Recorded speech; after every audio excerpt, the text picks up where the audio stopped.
रामकृष्ण हरी. श्री तुकाराम महाराज गाथा भाष्य अभंग 452. नका वाटू मन विधी निषेधासी, स्मरावा मानसी पांडुरंग.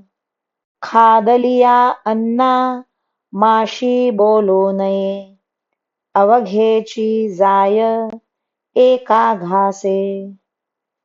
जोडी होते परी ते बहु कठीण, करिता जतन सांभाळावे.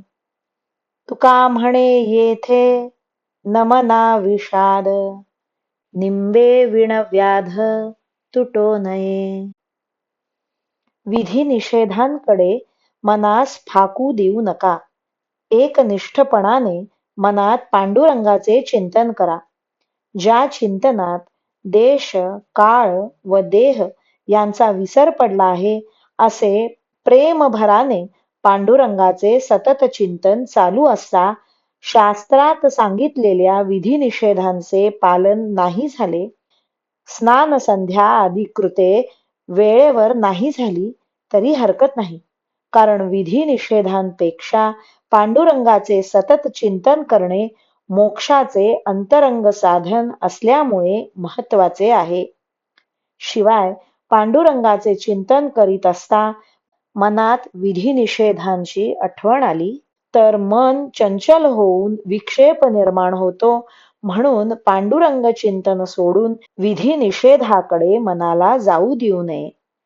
जसे खात असलेल्या अन्नात बुद्धी पुरस्सर माशी घालू नये, कारण माशी जात आहे असा एक घास खाल्ला तरी पूर्वी खाल्लेले सर्व अन्न ओकून वाया जाते.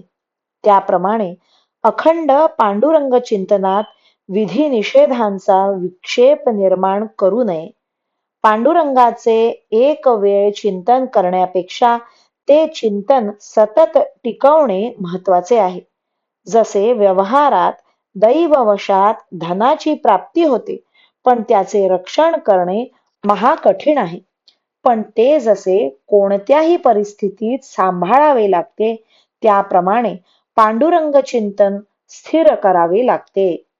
तुकाराम महाराज म्हणतात, लोक हो, मी थोडे स्पष्ट बोलत आहे याबद्दल मनाला विषाद वाटू देऊ नका. कारण कडुलिंबा वाचून रोग जसा जात नाही, त्याप्रमाणे तुम्हाला स्पष्ट बोलल्याशिवाय तुम्ही करीत असलेल्या पांडुरंग चिंतनात कोणते दोष आहेत ते तुम्हाला समजणार कसे, व समजल्याशिवाय जाणार तरी कसे. रामकृष्ण हरी. श्री कृष्ण अर्पणमस्तु.